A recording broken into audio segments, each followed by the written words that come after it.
like comedy is really like all this together is your superpower, but comedy is the one thing that allows you to kind of get the message out in a way where people can digest it in a sense. Right, it's definitely a communication tool. If you use comedy and satire, you're not bound by the physical laws of reality. Facts. You could be like, you just be like very hyperbolic, but still say the same message. It's like, man, I feel displaced by being around gentrification. Right. Like the fact that I made a big ass Monopoly board, that's satire. That's like, but people walk in, the average person will walk into the house, the art installation, and be like, I understand this. Right. I really understand this. Right. Hello, everyone. This is Alonzo Williams Jr., and you are now tuned into the Everyday Stranger podcast. Let's get it. So you were just listening to an excerpt from today's guest. He goes by the name of Marc Furi. Now, Marc is a very, very good friend of mine, but aside from that, I must say he's probably one of the most funniest but yet honest individuals that I know. Now, saying that, I feel like this is definitely a talent that Marc has, or a gift at that, where he's able to mix comedy, but at the same time, a lot of the harsh realities of the world, mix it into one thing and I don't know, and create wonderful pieces of art out of it, So I had the opportunity to pick the brain of this talented artist, and aside from that, we also dig into a whole lot of topics, man, such as, of course, comedy and his love for satire, and we go into male vulnerability, even panic attacks, and of course, unfortunate, but because it still exists, gentrification. So, plus a whole lot more. So y'all just buckle up. Y'all know me. I'm not going to waste y'all time talking about the episode. I'm going to present the episode to y'all right away. So let's go ahead and jump right to it. This is the Everyday Stranger podcast featuring today's guest, Marc Furi. All right, y'all, enjoy. Peace.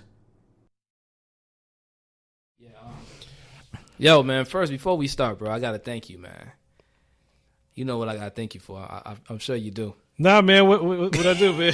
Yo, bro, it like, you know what I'm saying? Like, as years go by, man, like, we grow and we learn a lot and everything. Yeah. But I look back at, I think it was 2016 or whatever. Remember when I was starting to, preparing for my exhibition? Yeah. And you would come by the studio. I would call you every once in a while. Yeah. Because I was going through, bro, it was one of the most, like, the highest amount of anxiety that I ever had. You know really? What I'm saying? Yeah. 2016? 2016. This is when I had.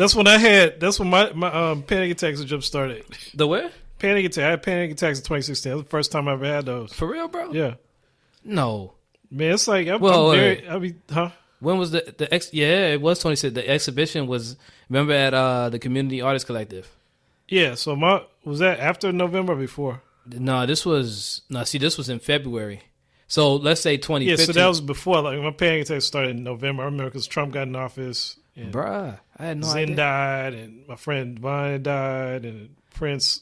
Was Prince dead by then? Yeah, Prince did die. Damn, that's crazy. Yeah, when Zen died, that was actually Zen was actually. They said Zen was supposed to DJ for the exhibition. Oh wow. Yeah. Oh wow. Well, they I think, who was it? Michelle or. I forgot the other lady's name, but they reached out to him, and he was actually going to be the DJ. Yeah. I didn't know about this, but, I mean, they had told me. I was like, dang, man. Yeah. But, yeah, that messed me up, too, though. You know what I'm saying? Like, all that didn't sink in until after the exhibition was over. Yeah. You know what I'm saying? Because I had to focus on that. So, until this day, I still can't feel. It's hard. I still haven't processed it yet. It almost feels like Zen is still alive. Yeah. You know what I'm saying? So, but not to go off top, because, again, I want to thank you because... like, I would hit you up a lot around that time. Right. I'd be like, yo, bro, like, I don't know what to do. You know what I'm saying? This is my first exhibition. And yeah, drop whatever I thought could help. Yeah. At the time, though, and a lot of people don't know this, a lot of stuff was up against me. You know what I'm saying? So I felt like I was by myself the whole time. Okay. You know what I mean? So, and it wasn't an easy process to make the exhibition happen. Right. So there was very few people that I was able to call and be like, yo, man, like, I don't know about, like the just type to bounce of ideas off of. Yeah, say, hey, like, the things that artists go through, you know what I mean? And so, I mean, but I thank you because, like, I think you probably played, you was probably one of the Dang, bro. Yeah, I would have to say, yeah, out of all the people, like, you were definitely like the one, honestly, who, and I felt like when I finished the exhibition, I don't think I got a chance to really give you like the props because I was so overwhelmed with all those people. Oh yeah. Yeah. And somewhere down the line, I thought about it like months later. I was like, man, did I get a chance to even give Marc like that shout out? You know what I'm saying? Like, and I don't know if it was like a guilt thing that I had, but I was like, nah, I feel like eventually when we meet up, it's right that I let you know, like I appreciate you for real, because a lot of things wouldn't have went as smooth. Right. Or a lot of things probably wouldn't have got done faster, like had I not hit you up, those moments. And the fact that you were available to even speak to me about it, you know what I'm saying? So, like, I appreciate that. The book, you know what I'm saying? When the book came out, all those things, man, they really played a big role in, me completing that exhibition. So I appreciate it. Hey, man, well received, brother. I really appreciate the kind words, man. Yeah, I'm just happy to be there, you know what I'm saying? Definitely, man. Yeah. So, all right, so we got that out the way, man. I always start off by asking my guests first, what has life's been greatest lesson for you? Stay the course, finish. That's probably the biggest one. Case in point, so I've been working on this TSU Dr. Freeman TSU debate team documentary for a very long time, like probably say 11 years now. Yeah. I started when I was working at TSU, and then I'm still perfecting it, but I showed it to him. But during that time period, I felt all this guilt and shame for not finishing. Like I just keep recording and just be there was never a dull moment to record, with his personality, and the things that would happen around him and that sort of thing, and the fact that, just a captivating story. So I just be, taping it, and just like I couldn't figure out how to end it, right? Right. So it wasn't until it was 3 incidents that happened that kind of gave me a sense of guidance for that situation. One, Defiant Ones on HBO, this documentary, Jimmy Levine and Dr. Dre story. I heard about that, John. I haven't seen it though, but it's a 4-part series. It's amazing. It's probably one of my favorite documentaries now. Yeah. But at the time, I was kind of concerned about how my old footage, I can shoot way better now, and now do I shoot all my old footage over, or do I record all these interviews over, stuff like that. Yeah. So I went until I saw Defiant Ones, where they have, modern footage. Of course, they're interviewing people the guys currently, the subjects of the documentary currently, and then they have all this juxtaposition of old footage. So I'm like, I got old footage. I got old footage. I got my new footage. Blah blah blah. So that was that. So then I was like, okay, I can do a retrospective. So I have all these old footage of following, debate team members and stuff, going on trips, going on road trips, and all this great footage. So I was like, okay, well, I can get the same people record, how does that, how are y'all today? Yeah. So that was the slant that I put on it. It worked really well. The other thing was I just happened to one fateful day be over at my mother's house, and she was watching Joel Osteen. It was like a Sunday. And I'll just paraphrase what I remember by this sermon and put my own words. Is basically like God knows how trifling you are and knows your flaws. Know that you're going to make a mistake on this situation, or you're going to drag your feet on that situation. It's already pre-planned. You already got it in you. That's your personality. Right. So, because I was like down, I don't even know why I picked up this project, because I'm not finishing. I'm just taping stuff. I don't know how I'm going to do this. I got a gang of tapes to go through and edit. Right. It just like a big, it just seemed like a big mess at the time. Right. And so after listening to this sermon, because it's one of the times like you hear a preacher and just like electrocutes you. He's like, "That's me! Oh my God! You oh Lord, brother Jesus! Oh my God! I feel it, Lord!" Right. So I had one of them moments, and I wasn't that flamboyant with it. It was kind of like internally, "Oh Lord, have mercy, Jesus! Thank you, Jesus!" It was a silent celebration. Yeah. So I took that, and I kind of realized, because Dr. Freeman was about to turn 100. Yeah. So that became like the end point. I just shoot him all the way up until his birthday. Yeah. I could end that. And basically, after I started really just getting down to editing it and making it really good, it showed the progression of time. Me stopping and starting over the 11-year period showed the progression of time. Like if I would have done it banged it out in a year or 2 months, that would have been just that, Right. But I got, footage of that dude, lively and being able to walk around. Now he's like, kind of like, slow moving, wheelchair, because the man's 100 years old. Yeah, definitely, yeah. But he still has, charm and personality, still dresses fly, which is nobody who does that. So you had Dr. Freeman, you had footage of Dr. Freeman like from 11 years ago? Yeah. Golly. Go ahead. I got something to talk about that, but go ahead, yeah. Walking around on a debate trip, cutting up, talking crazy to the students, get them in line, stuff like that. Stop popping your gum, Right. Correcting how they talk, stuff like that. And then getting, just this flamboyant, loving personality, but with a sharp tongue. Right. Yeah. And you so, I mean, like you were saying in the beginning when you were documenting like this in the first year, you had no sense of like, okay, what am I doing? You were just kind of just doing it just for the heck. Did you initially plan on making a documentary? Yeah. Okay. I did. I approached him about it. I was like, hey, I want to do this, It was actually another guy trying to do it, and I was like, well, if he's doing it, I'm going to back off. Right. But it didn't materialize, and he quit after a while. Something happened. He just stopped. Right. So I was like, so I waited a couple of years after that to make sure he didn't like have feelings and want to get back in on the game. I gave him plenty of chance. Then I did it. Right. Then I took forever, and I was like, I'm just like that guy. Just all this guilt and shame, and then finally, so at his 100th birthday, I showed, which is actually, it looks complete now, but there's so much I'm adding to it, and I want to get orchestra music in it and stuff. Right. And I showed it to him, at his birthday party, his celebration. His family was there. Everybody stood up at the end, just just clapping and shit. And I was just like, I just did God's work. It was just like a big lift off my brain. This was just this past June. June. How did that really feel though, bro? Because I'm assuming in between that 11-year time frame, I mean, did you experience any kind of chemical imbalances, as we call them, meaning were you anxious at times? Did you feel like, man, is this even getting anywhere? Yeah. The whole time. Yeah. Whole 11-year period of gnawing at my brain of guilt and shame. Yeah.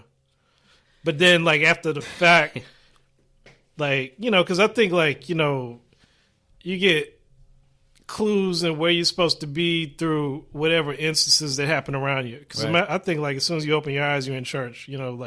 Church is physical church is one thing, but as soon as you to me, life is a church. That's facts. Yeah. So you can get the message from anywhere. When you start looking at it like that, I get it from I'm randomly watching TV. Yeah. I'm randomly looking at a Facebook post and oh my God, it's hit me just right on time. That's facts though, man. Yeah, it's facts. Yeah, I mean, it's like a big organism of yeah. information. And they call it the church with no walls, basically. It's right. You shouldn't have to constantly have to enter this building to get some kind of right information and everything, It's interesting you say that, bro, and I feel like you're about to help me again because here I am working on a documentary now, and I'm actually having to unintentionally go back into my life as a photographer 10 years ago. Right. And that, it's shown me the importance of documenting for the most part. When it comes to instant gratification or instant, having things so fast, you know what I'm saying? Did you have the temptation of thinking oh, I need this now due to how things are going now? You know what I'm saying? You got Instagram, things have to be did you feel the urge to say, okay, I need to go ahead and finish this now? Or were you able to just maintain that mission to complete the documentary? Were there any temptations of thinking you had to get things done right away? Yeah. That always gnawed at me. I need to finish, because I didn't know when, he might pass away before I finish. So that was my biggest fear. Yeah. Him passing away before I even get the thing, showable. Right. Right. And so that fear is gone because he saw it. So now it's, perfecting, making it brilliant. I think right now it's great. Yeah. But how do I make it brilliant? Because I feel like I got at least a new lease on life and new extended time. Yeah. So yeah, there's also how life is set up, social media and stuff, everything, the sexy now moment. Yeah. Yeah. Because I really wonder, is even when I'm putting all my effort in this over time, is this even sexy? Blah blah blah. Yeah. There's all kind of ways your brain could mess with you. I'm shooting this old guy. Everybody's popping is young and fruitful and good looking and blah, blah, blah. Just all kind of foolishness. You can put it in your mind of whether you're doing, something that'll benefit you. Right. Because there's times I want to just walk away from the whole thing, just like act like I never started, just go about my way. There's plenty of times I want to do that. Dang, bro. So I try to be open about that, journey of, because everybody has those thoughts, but they don't talk about it. Right. What do you do in those kind of situations though, when you're like, yo, man, I don't know, like I need to get this done, I need to give it up. Like, do you have your own regimen or your own routine where you some people have yoga, meditation, or read a book or whatever. Do you have anything in particular that gets you out of that frame of thinking? I'm gonna have to get back. I have to process that one because it's different. I got different things that might happen. Sometimes it don't work, Right. Sometimes, so that's why I said, like, to answer your first question about, you just got to stay the course. Yeah. Because let's say you don't feel like doing it today, you don't feel like doing this or that today, you're trifling today, or you're depressed today, you can't really function right. Yeah. So another day will come up and you're feeling good, so then work on it then. It's kind of like you have to, you stay the course, really like the whole rabbit and tortoise thing. Yeah. And that's the only way, like, it really is, like, if you just stay and finish or stay the course, no matter how long you take or how you do it or whatever, it'll eventually be something. Right. Yeah. So that's kind of what I lean on. Like, I just keep going. Right. Like a stubborn person. You just got to be stubborn about it. Like, that's it. You just got to keep doing. It's important, man. Yeah. What got you into filmmaking, bro? Filmmaking is the story I like to tell about that is, like, when you're in high school, you're shy, you don't know how to dance yet, and all the cool kids out at the dance, and they dance with the pretty girls or the pretty partners or whatever, and you holding up the wall, and you thinking like, man, I wish I was out there on the dance floor. Right. There's always that fateful day for most people where they finally, it might hit them in college, it might hit them in, life after that, right. that I want to get out there and dance, whether you can dance or not. So the same thing applied with filmmaking. Like, I just watched all these great films all my life, that I really enjoyed. I read so many books all my life, stories, as a kid or whatever. And it was just one day that I wanted to get off the wall and I wanted to make a movie, like right or wrong, just figure out how to do it. So I wrote a script about a date. And that was originally the title of it. It's called The Date. The Date, yeah. And basically it was about boy meets girl. Instead of eventually like just going out with each other, they ask their friends for advice. All the advice is bad. And when they finally go out on their first date, all the bad advice comes out. Right. So I use satire and just kind of all this over-the-top comedy to drive the point home. And that... I actually put it in film festivals and people were clapping at the end, so it was like, but that was early on. And, Houston went to Film City. So I do it, I stop. And, sometimes you have to have a tribe to pump you up. Yeah. I think like a lot of times I work in a silo, I'm like by myself. Yeah. So sometimes you got to be your own, hype man. Yeah. And sometimes you ain't in the mood to hype, Right. So it's like, so then you just kind of wait till the next moment where you're not into that mode, where you say, like, I'm the greatest guy in the world, I'm greatest filmmaker in the world, in your mind, and that manifests in reality. You just got to, like, keep being, in your mind, you got to be an egomaniac about certain things. Right. So with that being said, just over time, I would do more stuff. Mm-hmm. And then I realized that doing documentary work, I could actually do that from start to finish by myself. It would take longer than having a crew, but if I have no budget, but I have a lot of skill, then I could just do that myself. I could set up a camera and lights and, audio and at least do a good talking heads interview. Right. And a lot of documentaries, that's what they are. It's talking. It's like basically writing a research paper. Right. So, and then, somebody says X and then you have cutaways or photos to support what the person said. Right. And you just repeat that process until you have like a story. Right. So that became something I started focusing on, like until I have this budget, I'm going to just start doing documentary work. And it worked. it's worked pretty good so far. Like nowadays, I want to get back in a narrative film. I want to do another sarcastic comedy, and that seems to be my X-Men superpower. Right. Is satire and witty stuff. Yeah, I was gonna ask you which one is probably your most like favorable. Is it documentary? Is it comedy? Or it's even really like for me, it's definitely both. Like, and I would say, people ask what kind of filmmaking you like to do. I was like, I like to do comedies and I like to do serious documentaries. Right. What does that say about me? I don't know. Right. Right. But those are the two bipolar film styles I like to do. Well, I mean, I had a conversation. I don't know. You know Al Salso, right? Yeah. Yeah. I interviewed him. I listened to it. It was great. Yeah. Appreciate it, man. Yeah. And good guy. That guy's brilliant. Yeah, man. Yeah. But he was saying, I mean, we were speaking about how, like our art, it really does like tell a lot about who we are in a sense. Yeah. You know what I'm saying? So if your thing is like comedy and, satire and everything like that, it speaks like more about like, your character. You have probably a good sense of humor. Yeah. You know what I'm saying? Anything. Do you feel that when you see your work though, when everything is done, do you feel like, oh man, this really is me? You know what I'm saying? Like, yeah. Case in point was what a lot of people know me as the guy that did the I Love Third Ward stuff. Yeah. So that was an opportunity that came from a short film I did in 2008. It was a comedy on gentrification. You gotta talk about that too, yeah. Yeah, so it was like an HBO contest sponsored by Chase Bank. So everybody was charged to create a short 5-minute short film about home ownership. Right. So the other two, I got third place. The other two, they got second and first. They did, the usual, melodrama of, we're so happy to have this home in our family and that sort of thing. We had to use the word legacy. It's part of our legacy to have this home. We never had home ownership. Those sort of things. Right. They did really, really great. But I knew I wasn't going to do something like that, because that's just not me. More like I'm a smart ass. So like I did a sarcastic comedy on gentrification of African American neighborhood and how that affects, people. Yeah.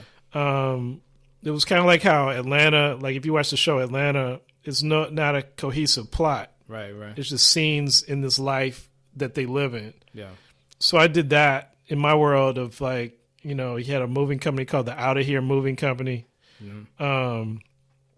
The whole thing about selling your house, people complaining about gentrification on one hand, and on the other hand, people selling their family homes. Yeah. So I put all that in there. I put like greedy developers and all this sort of thing. Right. And shooting the intern for asking about, do we consider the homeowners that are there before you try to move them out? Right. Stuff like that. Raising property taxes, a guy living out of his Cadillac that he just bought with his family home money, Wow. So all this sort of thing was in that short. And I didn't know at the time that Project Row Houses was a big fan of that short, like when it dropped. Right. And I found it out, down the road. So what happened was that was the calling card that got me, asked to do one of the home installations for the Round 47. That was 2017 of artist installations there. For people that don't know, every 6 months, new round of artists. Right. It's been going on since the 90s. These row houses that exist in Third Ward, which is where I live, Third Ward, where Beyonce's from. Yeah. So that's what I did. I'm bringing that up to show, like, my sense of humor kind of evolved, like, kind of branched out into the whole house. Like, I did a Monopoly board and a big Monopoly board mural, because that's how it. That joint was dope too. Yeah. So it represented how I felt about. It was like an emotional translation using satire of how I felt about gentrification. Right. Like, it's just kind of like you're playing Monopoly, but with real people's homes and lives, in the culture and that sort of thing. So my sense of humor was all on, the Monopoly board that I made. I made a big 4x4 foot Monopoly board table. Right. Beat down demolition company, like just little motifs that would happen in a real Third Ward Monopoly board. Right. Too Loud Railroad. If you live in Third Ward, there's a railroad sound that can go 3 a.m. in the morning. It's almost like it's right outside your door. Right. It's so loud. and gentrified chicken. I put that on there. Yeah.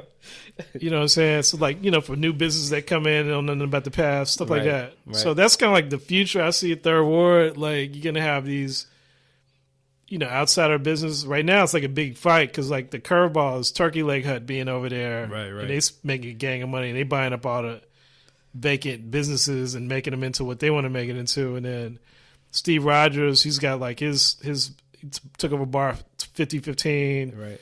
And so that's like the curveball. And a lot of black people with money, like, hey, you know what? I actually want to buy in this neighborhood, Right. So all these sort of things. Go ahead. I want to hog the mic. No, you're good. You're good. I mean, this is interesting stuff. What it sounds like to me, based like me making an observation, you correct me if I'm wrong.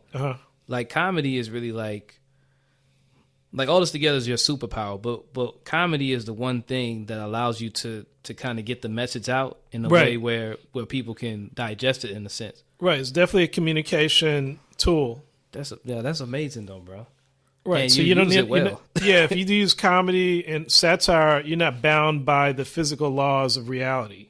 Facts. You could be like, you just be like very hyperbolic, but still say the same message. Is like, man, I feel displaced by being around gentrification. Right. Like the fact that I made a big ass Monopoly board. That's satire. That's like, but people walk in. The average person will walk into the house, the art installation, and be like, I understand this. Right. I really understand this. Right. Hypothetically speaking, let's say if there was no comedy involved, or say if you weren't able to connect with that superpower that you have, how do you feel people would view your work like without the comedy part?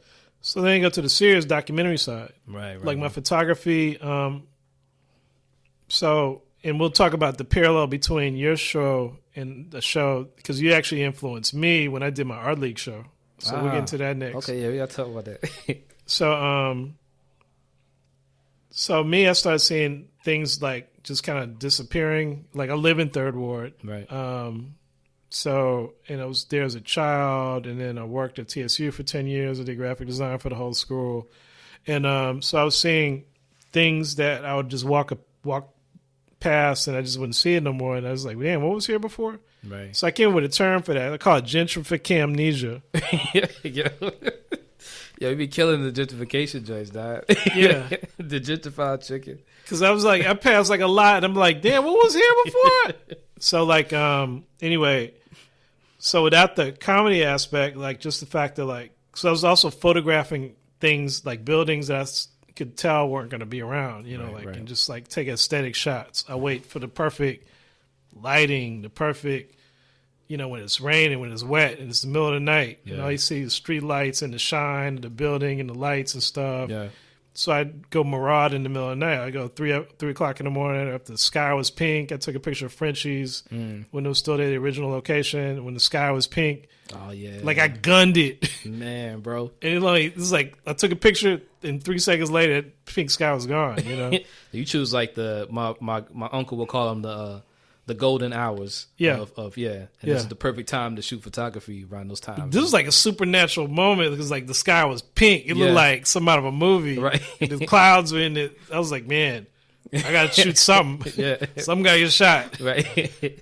Some zigzagging through traffic, and then I parked, and I got out, and I just started banging shots, and it worked. I got that one great shot. Man, bro. Crazy, man. And I'm printing on metal. I'm printing huge on like a big metal print, and I had it in my Art League show. Right. Dang, and actually, so those that don't know, Art League is a really profound art space in Montrose in Houston, and it was interesting because I applied to to show at the show before I knew what I was going to do. Right. I knew I was going to show photos, but I didn't know the magnitude was what I was going to do. No. So those became big prints that I took of Third Ward landscape photography of the area. And that actually came from, because I was always taking pictures of the buildings that I knew weren't going to be around. Right. And rewind to like when I was at Project Row Houses, it was Brian Ellison was doing his photography too. Pluto Lens, yeah. And his was more like portrait style. And so Ryan Dennis suggested, hey, if you're going to, because we got 2 photographers and both of y'all taking pictures at their award. Right. So you have like a blend of portraiture and, landscape. Because she used the term landscape. I just kind of like, okay, I'm going to start saying this landscape photography. Right. Because I just like, these are cool buildings. I know they ain't going to be here. I got pictures of people. And so like Ryan, we just said Ryan can do the portraits and I do the landscape. I was like, okay, I can work with that. I think the term is industrial landscape. But that's what I found. Okay. Yeah, I finally learned the term today. I'm an upgrade, man. Thanks. That's why I came here, man. That's why I came here. Get that knowledge, man. All day. So when the Art League show came about, and this also goes back to what we were talking about earlier about how the mind can, like, you get obsessed with whatever. And I didn't know how I was going to do it. And then, like, initially I applied for the big front room, and somebody already had that. Well, they said that they were going to give me the hallway. Okay. So I was like, all right, whatever, I'll do the hallway. I'll just make it, my grand way of checking out the hallway. Right. So I was thinking all these different ways I could do that. They said, well, that person that had the main room canceled, so now we can move you to the front room. Do you have enough content to fill up, that space? Right. And I'm like, yeah. Right. So I went ahead and, right on time. So I'm looking through all my stuff. It took me like 3 months to like just really get out my head. Right. And, crunch time came, and I had like 2 weeks before the show. Right. That I even picked out what pieces I was going to get printed. And surprisingly, I had a company that could knock it out. And I was nervous about the whole show. I was like, I'm a failure. People are going to know I'm a failure. I mean, people are going to know I'm an imposter. People are going to know, like, I've been faking this whole time. Right. I didn't know why I'm doing this. Like, why, just like the foolishness that you put in your mind. Right. And it wasn't until I picked up the prints and took them over to the spot that I saw this could be something really nice. So the lady that was helping me, she told me what, if I wanted to paint the walls. She said, we got this color paint, we got that color paint. I was like, cool, I want this wall, this will be accent wall, blah, blah, blah. Right. Then I start putting it, we start hanging it up, put a TV screen in the corner, a big Monopoly board, hung that up. Yeah. And it actually became a very nice layout. Like I looked at it on the back end, like after it was up, and I was like, this is really nice. Yeah, man. So like all that time I'm beating myself up of like, people are going to think I'm an imposter. People are going to like, So when the show opened, by the time the show closed, because I sold a lot of pieces on the front end. I sold a couple during while I was up. And then the last day I sold like 3 or 4 more pieces. Right. I didn't cheapskate my prints. Like I gave them a good, respectable, like cost. Yeah, definitely. For purchase, you know? Definitely. Like I didn't do like the usual, all right, so this is my first time around, I'm going to do $50. I was like, nah, man. Exactly. You say you ain't going to sell yourself short on this one. Like, on the worst end, I have a lot of stuff to hang up on my walls at home. I check out my own house. But I ain't going to like cheapskate myself. Let the other person cheapskate me, but not me. I can't do that to myself. Right. And it worked out really well. The light changes, the prints change. It looks like a whole different, if the sun hits it, light hits it from a different angle. Definitely. Nobody's doing it like that, Yeah. You mentioned the and I'm going to get to, because this is like the mind of an artist, what you just described. Right. And a lot of the feelings that you had prior to having the show were very similar to the ones that I had whenever I have a show. Right. But like, where does the imposter syndrome come from? Where do you think that stems from? Like, why do we feel that way sometime prior to having a show and everything, That's the thing. I don't know where that insecurity comes from, but it definitely comes. It's kind of like, and it don't like just totally disappear. So I just kind of like got to make it as a character in my world. All right, so here you are, here I am. How can we agree long enough to just get this up, and then we'll see if we still feel the same way. So it's kind of like you got to take baby steps through it. All right, so I can't not do it at this point, because they already sent out press releases. Yeah. So, like, just running away from the situation, that's not an option. Right. What I do is I put the worst case scenario of, like, if my cowardice were to take over, what could I do? Right. Okay, I can buy a plane ticket and move away and never come back to Houston and just just live the hermit life. Like just live a hermit life and never get off social media. So when the word hits the streets, I don't have to read none of that. It's no longer accessible, y'all. Hide in the forest somewhere. And then I could do that, Right. But that's unrealistic. So that would cost actually more money. So actually, now look at it. It's not so bad. Right, yeah. See what I'm saying? When you look on the bright side, right? It's like, so now it's like it's so horrible. That would be horrible. So I might as well show up and do this show. Right.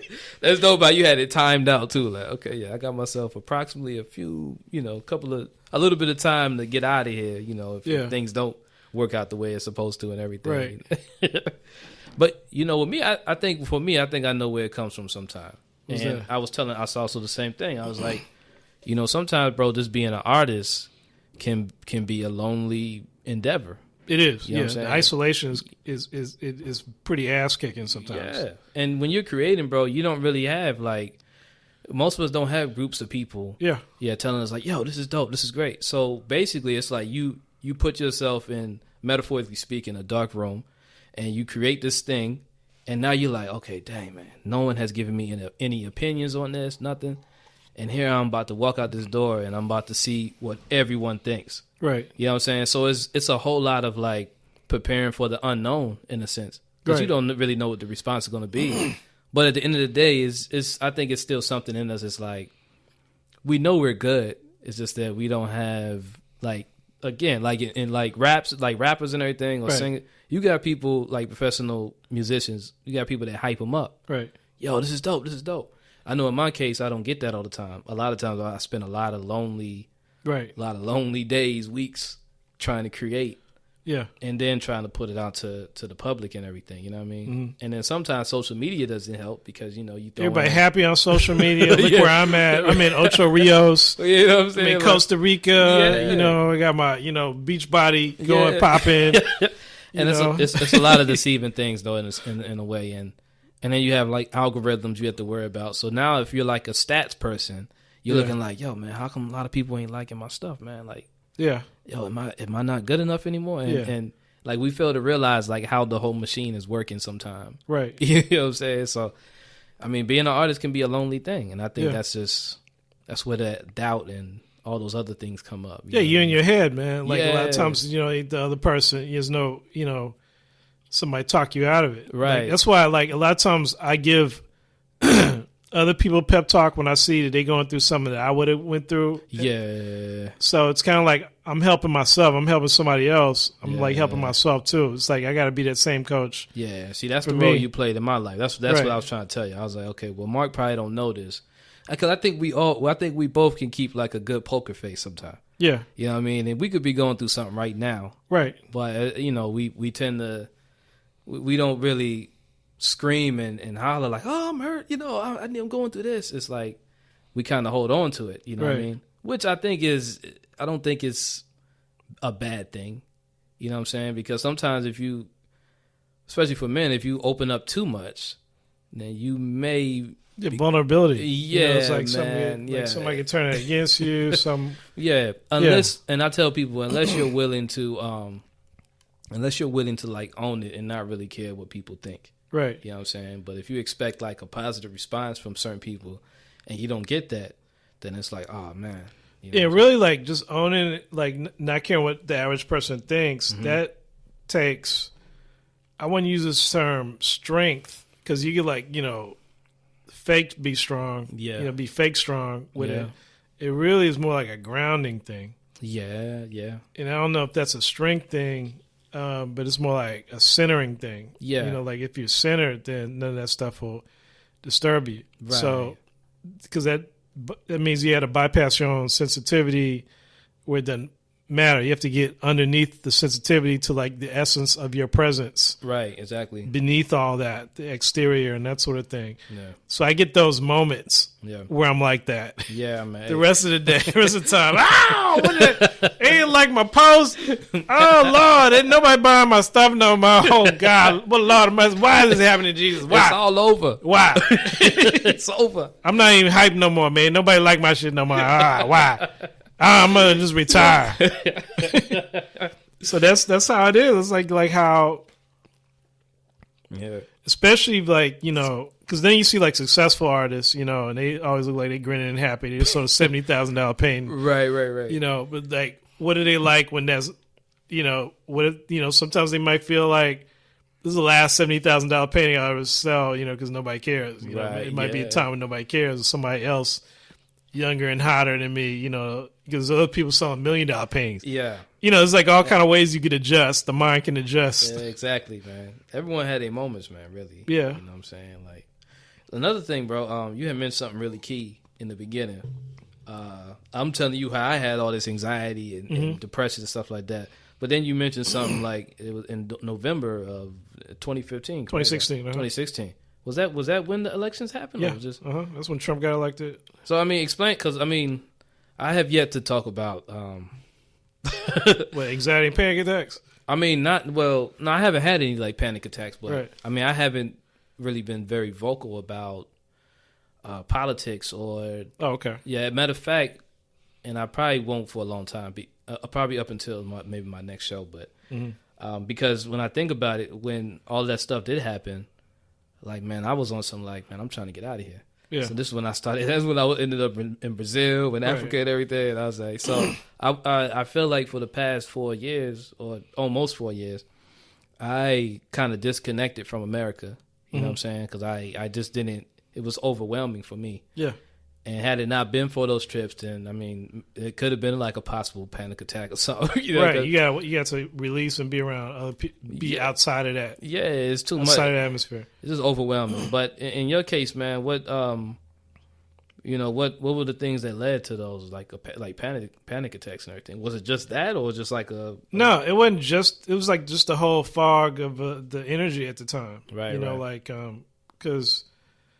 I think it was just prolonged, just being bombarded with all kind of like intense stimuli, and it just caught up with me. And then, you know, losing a couple of close personal friends that I expected to be, 80 and 90 years old. And we talking shit, be grumpy old men, cutting up on each other. Yeah. And those are two cats that held memories of me back in the day. A lot of people don't know me back in the day. A lot of people know the current Marc, you know? Yeah.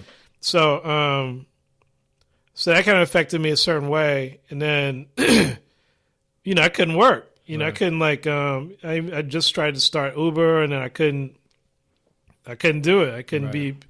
It got so intense. Like I'd be walking into a Trader Joe's, and I'm like, I'm gonna start crying. I gotta leave. Wow. That happened twice. I was like, I'm about to walk into Trader Joe's. I can't grocery shop right now. Man, I couldn't work. I couldn't earn money, so I was living on my credit cards. What's the connection with Trader Joe's? I just remember those moments. I walked into Trader Joe's twice, and I was trying to just basic grocery shopping. So I had to go home, and I had to sit in the car, and one time I had to just go home. So there was a lot of that during 2016. And really, I'm thankful about the opportunity with Project Row Houses because that snapped me out of it. Because I was in total grief mode. Prince died. That was another soundtrack to my whole childhood. Is Prince? That's crazy, man. You know what I'm saying? So so I openly talk. So I think a lot of the catharsis of me releasing the energy of because when you're black male, you feel like nobody. You got to have your stuff together. Yeah, an adult black male. You don't think people are going to come to your aid. No. And sometimes that's true. Yeah. So it's like, how can I handle all this? And then, I just basically, I never got diagnosed or anything, but maybe I had a nervous breakdown. Maybe that's what happened. Yeah. So it was kind of interesting. It wasn't until I started opening up and talking about it to people. Because the funny part, I can tell it as a joke now, but like my first panic attack, I was driving a white woman to the airport. So man. Yeah, it's funny. There's no way. Yeah, because I didn't know what that shit was. It's just overwhelming fear. It felt like fear coming out my head. It was just crazy, and I couldn't stop breathing. I couldn't stop thinking. My heart was racing, and I'm driving somebody to the airport. I was like, I don't know if I'm about to die or I have a stroke. I don't know what this is. I'm having a heart attack. So I was like, hey, do you have aspirin or something? Because something didn't feel right. She's like, what was going on? And I was like, I can't stop. I just feel she's like, well, just get off of this next exit, you know. Right.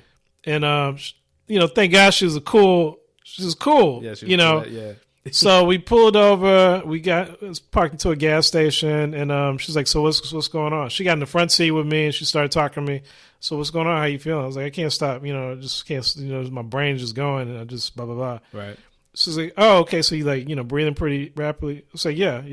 She's like, "Oh, you're just having a panic attack. You just got to breathe through that shit." Right. Hey, I'm gonna go get you like some water or something. So she went and brought me back like some soda pop or something, and it grounded me drinking soda pop, you know. So she's like, "Yeah, you're just having a panic attack. I get those all the time. You just gotta breathe through that shit." Yeah. So I took it to the airport, went home, like, you know, and I think I had another mini one on the way home. So I went home, and it was just like, you know, so basically I would just keep that to myself. Like, I can't tell anybody I'm losing my mind. You know, I just don't want anybody to know I'm going crazy. Yeah.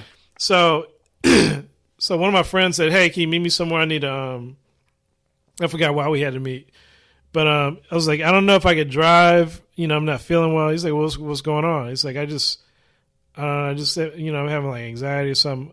Okay, well, how about this? Meet me at Whole Foods. Right. So I was like, can you meet me at Whole Foods? Yeah, okay, I'll meet you at Whole Foods. So I meet him at Whole Foods. And so, you know, basically like you got like, you know, you having panic attacks? I was like, yeah, that's what I'm having. He's like, man, you just got to breathe through that shit. Let's go to the herb section. So we go to the herb section, you know, Whole Foods, where you get all the herbs and shit, right, to calm you down or whatever. And ask the lady, you know, he talks to the lady for me. He's like, "So what do you take for anxiety?" "Oh, you know, you having anxiety?" I was like, "Yeah." "Oh, I get that shit all the time. You just got to breathe through that shit." So listen, here's the herbs that I take. Hey, well, on some real, we need people like that though, bro. Yeah. So that happened. This whole like, one time, like, I was watching, so maybe a week later, I was watching, I don't know if this was before or after, but I'm at home in the middle of the night watching a funny video on Facebook. Right. And that feeling came, and I was like wigging out. It looked like I was about to just like lose my mind. Right. I called 911.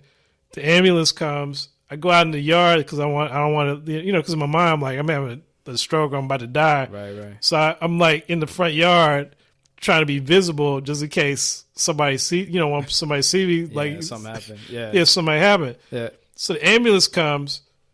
You know, we sit in the ambulance. I'm sitting on the stretcher. You know, the guy says, "So what's been happening?" You know, I'm having this rapid breathing. I feel like I'm about to die. Blah blah blah. "Oh man, you just having a panic attack. You just got to breathe through that shit." Look, I'm breathing through it with you. You got to like inhale through your nose. Bro, how many people tell you this, bro? Everybody told me this. So, man, I had that shit on the way up here. So I'm like, we go into the, you know, so it's like that became the thing. Like, it went until like I posted on Facebook about it. I was like, hey, because, you know, my mind, like, everybody lying, because everybody like walking around like grinning and smiling, and everybody having, you know, I just had a panic attack. Yeah. So like, I said like, hey, what do y'all do for anxiety and panic attacks? And this 4-day thread, I bookmarked it. Every time somebody told me they have an anxiety, I just tag them on this thread. Right. And I got so many hacks, you know, taking magnesium, you know, ashwagandha. Like, I was going to acupuncturist too, right. And we were trying different herbs. So the one that really works, the most effective, is ashwagandha. ASHWAGANDA. That sounds powerful. Yeah, it's an Indian herb. You get it from Whole Foods. Mm-hmm. But that's the one that doesn't make me feel lethargic, because different ones do different things for different people. Right. So that was the one I say is like the best for me, because I just feel normal. I just don't feel like I'm about to lose it or whatever. Right. And so that's the one I swear by. And every time I go pick up a new jar from Whole Foods, somebody at the cash register will say, man, it should change my life, bro. I'm glad you take it. You know, that should change my life. You know, it chills me out, you know, blah, blah, blah. And so I just have it. Now I don't need to take it every day. Now I can just do it like when I feel, you know, let's say a month or two has passed, you know, and I'm getting the heebie-jeebies. I'm about to walk into a concert. Right. You know, I just have it with me, because you want to feel comfortable in life, you know. Definitely, yeah. But now I'm at least to the point where I'm not dependent on anything, because that's all you know, black man with an ego. You don't want to be dependent on nothing. So I only take it when I just really need to, because, you know, I was also what are you gonna do if the zombie apocalypse happens and you ain't got no ashwagandha? You know, Right. Right. So that's just my journey. Yeah. So I tell people, my journey, because a lot of people that still suffer and still, do the conventional route, get on meds. And I personally decided that I wouldn't ever do any pharmaceutical products. Right. That's just my journey. I'm the same way. Like I always have to find another way, Yeah. because I just won't do it because you could I feel like you can mess up how your brain functions with that stuff. Yeah, 'Cause I know people are like, I used to do Prozac, and I'm totally holistic now, but I still have memory problems. Yeah. Because I know people that have told me that. Yeah, I interviewed a dude not too long ago. This dude was on like 15 different medications, and then he just like quit cold turkey. Right. And he said it was 1 or 2 medications that has been proven that if you were to quit cold turkey, that it's a possibility that you can die. Mm-hmm. Because your body is so used to those kind of meds, Right. that it'll go into shock because it's like, yo, what's going on here? Yeah. And I got an update from him like maybe 5 years after him telling me this, and he said life is good, but there's still moments where he still has like maybe those side effects from taking those meds all the time. Yeah. You know what I'm saying? A lot of that has to do with memory loss as well and stuff like that. So I'm with you, bro. I'm not really with all that, with all that stuff, man. Yeah. I mean, my mother, she was on like some high blood pressure medicine. Right. And it was a moment where her whole face swelled up. Oh, wow. I was like, what kind of stuff is this, man? This Yeah. isn't like, you don't eat a banana and your whole face swells up. You know what I'm saying? Yeah. Like, which is known to, decrease Right. high blood pressure, stuff like that. Yeah, the potassium. Yeah. I'm like, what kind of pills are these? Right. Like, so, yeah, bro, that's crazy, man. Man, how much, yeah. Well, look, I got, I had 2 more questions. Oh, ask him, man. Yeah, okay, so check this out. I want to speak on, man, and I totally lost my frame of thought. I looked at that clock, man. But, dang, I'm going to have to edit this part out. What I was about to ask you, bro? Oh, okay, the expression part. What are some things that you're learning, like as a black man now, in which do you feel basically like what's your level of security as a black man today in society? With that, this is one of those things I just do my best all the time. Right. Best you could do, like,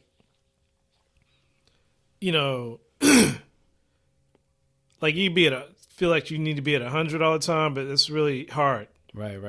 So I focus on how I am doing. Rest you, sir. And expand that, because I could easily focus on what I have not accomplished or what I did not do right, and I get obsessed with that sort of thing. Yeah. So as far as functioning black man in this society, it's a lot to juggle. Yeah. And I think it's a time. I think there needs to be a movement, because I know Brian and Brian Ellison, Anthony Suber and Marlon Holiday doing the Unmasculinity Project, where you talk about black masculinity. Yeah. So my whole thing is like it's stuff that I used to talk about. Is there no safe spaces for black men to just talk, Right. or like just be. Right. So I don't know how it fits into unmasculinity, but definitely masculinity is a double-edged sword, like what people think it is or assume it is. And we kind of bypass us being as a human being with feelings and blood running through our veins, and emotions. Right. So where's the safe space for us when we don't feel like, because women have times where they just like, hey, I want to go on, let's have a group brunch, girl brunch. Yeah. And they get their nails done together, get their pedicures, whatever, together, and they drink, mojitos or whatever the beverage of the Moscatos, whatever the beverage of the week is. Yeah. And they cool, they compliment each other, whatever. Mm-hmm. Dudes are always wondering about, like, if I'm going to be whisked away by homosexuality, if I'm just expressing my emotions and say, I love you, man. Right. You know what I'm saying? Yeah, that's great. Do you think that we're lacking that more, or like? Oh, definitely. Yeah. And a lot of that comes from, it's like a safety mechanism of like you're scared of vulnerability, because we all, if you went to a black school of any sort, a black college, black high school, black elementary school, we cut up and made fun of each other. Right. And a lot of people don't look at it like, it's verbal abuse. And like the more weaker you look, the more people just come at you. Yeah. You get bullied. You know, I got bullied from 1st to 12th grade. Yeah. And I still, you know, it wasn't until I went to therapy that I realized I had repercussions, social repercussions, the why I roll solo a lot. Right. Why, you know, sometimes I got a bad temper, like people come at me, you know, stuff like that. Because it's basically like flashbacks of childhood. That's what we're always dealing with. So where I say space is, because one time I had a group meet up and we met at Culture, Marcus Davis's restaurant bar downtown. And like, you know, I texted like a whole crew. I might even texted you. No. Don't matter. Yeah. So that was like 2 or 3 years ago, and like we all met and we talked, and my whole thing was like, where are safe spaces where black men could talk and just be? And the only thing people said was the conventional answer of barbershop. It's like, if you don't need a haircut, where to safe space, you know, talk, you know? Yeah. And so that was the whole thing I was bringing up. You know, like, you know, that's it. Yeah.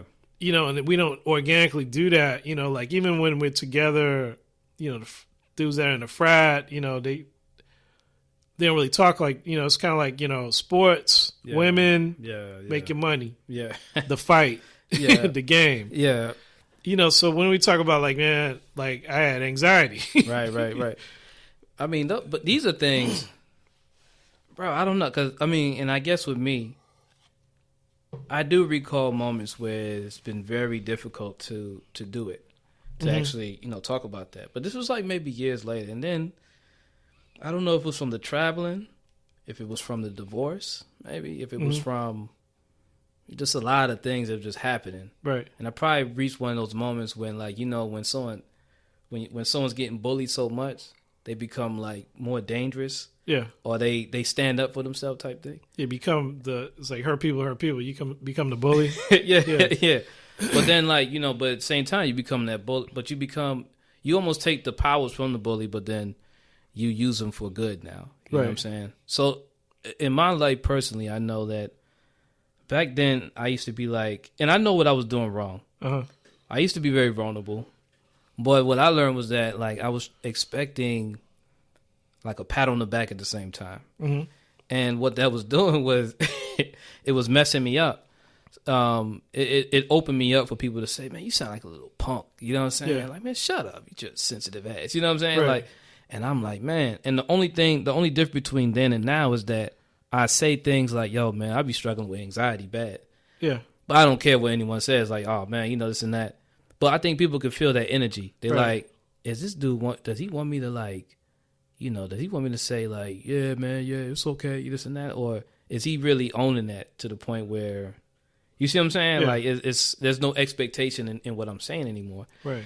But what it does now, and like I said, taking the power from the bully, I can say, yo, Mark, man, I've been struggling with anxiety like crazy. And then I'm telling you that I'm not expecting for you to be like counsel me, right? Right. But at the same time, what it does, it opens up an opportunity for you to say, yo, man, I be struggling with anxiety too, man.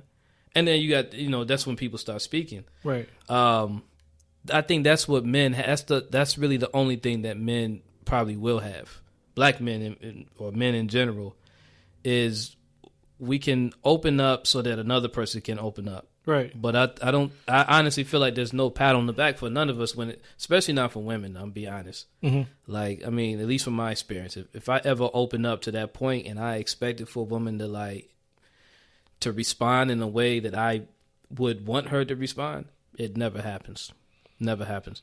For me, it's dependent on the woman. Like, I haven't found, but then I'm a solo. I'm just kind of like, I'm always rolling solo. So when I do date, I really only kind of, I guess, you know, for lack of a better word, deal with people that have empathy like I do. Yeah, I see what you're saying. Yeah. Right. So if it's like the usual, like, I want you to be, you know, a 6 foot tall, hyper masculine guy with, you know, abs and a 12-inch penis, you know, that sort of thing. That I always see people talk about on Facebook, these long diatribes of, you know, and be, you know, this macho guy that chokes me, just crazy stuff, right? Yeah, I'm not that, you know, that's not. Yeah, I know what you're saying. You know, it's kind of like, well, I'm, you know, I like going to art shows. Right. And that's a dope Yeah, thing, like, you know, you know, talk about, you know, how my feelings. I'm a guy like, so like if it's one of them women that like in that like nigga, why are you talking like that? I know we ain't for each other, and I make a joke about it. Right. But see, that's what I'm saying. Like that's you using your superpower as well. Though. Yeah. So basically like you can really turn your own presence into your thing. Yeah. And that's really what it comes down to. Once you get to that, then you actually do attract. Is ironically, I own my presence. Yeah. So I'll start attracting women. From me being me, you know what I'm saying? Right. Like and be comfortable in my space. Right, exactly, yeah. And I think a lot of women, unconsciously, women get drawn into that versus what you think women get attracted to. Exactly. That's the key, though. Really, is that's really the superpower. If you want, so anybody like want to get on game, like yourself, be be centered, and just don't be sitting there like yeah, like, why ain't anybody around? Why these women talking to me? You have to get to the point where like, she don't get it. Right, exactly, yeah. And somebody does. It's real, man. It really bypasses how you look. Like I attracted more women when I had when I grew a pot belly and wrinkles, right, and gray hair. I mean, hey, and really good looking women. Right. It just kind of freaked me out. Because I thought, when I was younger, I was a strikingly good-looking person. Didn't get nobody. Right. Like, you were like, this nigga pretty. Was it more? I don't like the way this nigga look. This nigga pretty. I need a rough dude. Is it more? I mean, but you know what I'm saying? Like now, I mean, I'm assuming like you just own who you are these days. Yeah. Like, I learned how to do that. Being able to openly talk about anxiety, that's owning your shit. Facts, instead of hiding it. Yeah, you know what I mean? Like, I'll say, I'll be honest, like, I just stay real about what I'm going through, who I am, or whatever. Yeah. And at the low end, it makes me feel more comfortable about me. There we go. Yeah. Self-forgiveness. Like how many times, like like there's times I beat up myself over something I didn't do on time, or this mistake I made, or I just didn't do it right, or I could have changed this. Ain't no time machines to go back and fix stuff. Right. So whenever I get into that mode, I inserted another program in my brain but I forgive myself. Right, bro. Hey. Like, damn, I should have went and did this and that, and that's changed the trajectory of my life. If I would have done that, I would have been farther down the road. Yeah. But you know what? I forgive myself. And that's important though, bro. Okay. All right. I think that's the transition that I mean, I feel like a lot of men are getting to that point though. That's just the optimist in me though, right? Like I'm looking at it like, I see a lot of brothers, like for example, you owning up to like, yo, man, like you just like publicly saying, yo, man, I had a panic attack, you know what I'm saying, this and that, and I struggle with anxiety and this and that. Like, to me, like that's making us more stronger. Yeah. What's making us weaker though is that like if we expect some kind of applause for us doing it, you know what I'm saying? Because I see a lot of dudes doing that as well. They'll express, they'll be like, man, but the women said we need to be more open. And I'm like, you gotta do it because for you. You gotta do it for yourself, bro. Like you gotta stop doing stuff for any external situation or person, because if you don't, then you have to whim of the winds of the emotion of whatever. Right, you be in control pretty much. Yeah, you be in control. You know what I'm saying? So I mean, that's. I'm happy that you speaking the way you speaking, because I mean, and I wish I would have known honestly, bro. Like I mean, you could have hit me up, because I'm like I know we could have hit each other, helped each other. Like, are you having this shit? Let's put our minds together how we fix this shit. This shit sucks. But that's like that's just the thing that men. I think men just go through, man. And I'm learning to own that too. Like I know a lot of times people are like, men are always trying to be tough, and they trying to hold their. And I see what people are saying, but in a sense, like we do have. I feel like we have mastered the art of protecting whatever it is that's inside of us. Right. I mean, we're men, right? But, at the same time, it's like, those moments when, like, 'cause, I mean, and I was going to say that, like, majority of the guys who I bump into, I have a lot of, like, trouble engaging in conversation with them, because a lot of them are trying to, like, really, like if I say, yeah, bro, like, man, I'm just, man, I don't know, man. I'm thinking about life, man, and I start going real deep about something. Mm-hmm. It almost frightens them in a sense, because they like, man, the way you talking, bro, is like, it's open. I feel like you trying to open me up too with all this mushy stuff, but really it's a level of discomfort that certain guys have. Yeah, people, they haven't reached that realization. Yeah, you know what I'm saying? So in the meantime, it's just like, yo, be tough. But I don't knock that either, though. Right. Like, if a man could live his life having those feelings, but he knows how to suppress them while still accomplishing what it is that he feel he's supposed to accomplish, then I won't judge him for that either. You see what I'm saying? I don't judge. Yeah, I can't because I at the end of the day, like, I really want to be that way, honestly. I'd rather be more like just focus driven and just knocking things out, getting this done, and using my emotions and channeling all those emotions through like my craft, right? Right. Because a lot of times, bro, I ain't gonna front, man, whenever I do open up, like, sometimes I'll be like, dang, man, like, okay, I need to give myself I'll give myself 5 minutes to like get this out. Mm-hmm. And then after that, I need to get back to what I'm supposed to do, you know what I'm saying? Yeah. But them 5 minutes feel great, though. Yeah. And I think we do need that every once in a while to like you said, we need to have that safe place at the end of the day. So, man, dope stuff, man. See, man, I learn stuff from people, man. And I've been knowing you for some time, man. Yeah. Like, I mean, like I said, bro, you saying like, yo, man, I had a panic attack. I never see that because you seem to be like the most calmest dude that I've ever met. You know what I'm saying? Like, so I mean, it's dope, man. That I appreciate you, man. Yeah, definitely, man. So, man, last question, bro, and then sure.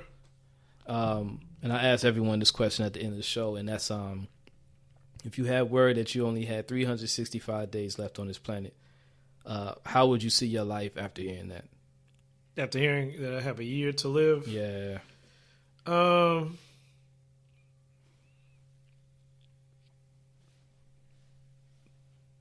Let's see if I can answer that honestly. Mm-hmm. The first thing that popped in my mind is like, I'm going to hop on a plane to Costa Rica.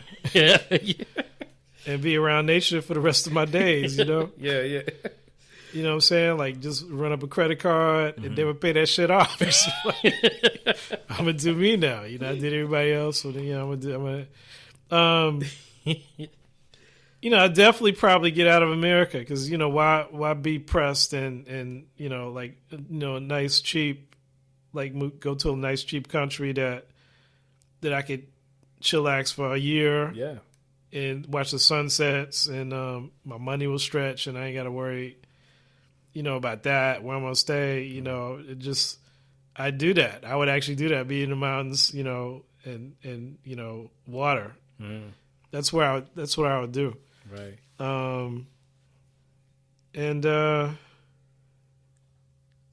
I think I'd be at peace with it, you know, like, because, you know, you're struggling all the time in America. You know, some people do well, some people be like trying to figure out their pace, their place in this kind of jungle, right? Concrete jungle that we live in, right? And I would just probably pull out of all that, you know. I like that, bro. Yeah, that's what it is, man. Well, shoot, bro. That's it's been great, bro. This is a good episode, bro. We're going to do a part 2 though because I'm down for that. Yeah, man, it's necessary because I feel like you're always doing something, man. And I feel like I haven't even got a chance to really get to even get deeper with you. You know what I'm saying? Yeah, so, we'll do that definitely, man. Yeah, bro. That would be an honor. We're gonna make it happen, man. Yes, sir. Before where can people reach you at? My bad. This is my Instagram, Marc Furi, or I Love Third Ward. Okay, perfect. Yeah. I'll make sure I put everything in the description, bro. Cool. Hello, everybody. This is Marc Furi, and I'm here on the Everyday Stranger podcast, one of the best podcasts in the land, and it's just an honor to be here. If you would like to be featured on the podcast, or if you would like for me to be featured on your podcast, you can always send me an email at the everydaystrangerpodcast@gmail.com, or you can contact me on Instagram, DM me at Everyday Strangers. Again, that's at Everyday Strangers. And I look forward to hearing from you, okay? All right, y'all, don't forget, tune in every Wednesday, also every Sunday, where I'll be releasing an episode every week, all right? I hope everyone enjoys the rest of your week. This is Alonzo Williams from the Everyday Stranger Podcast, signing out. Peace.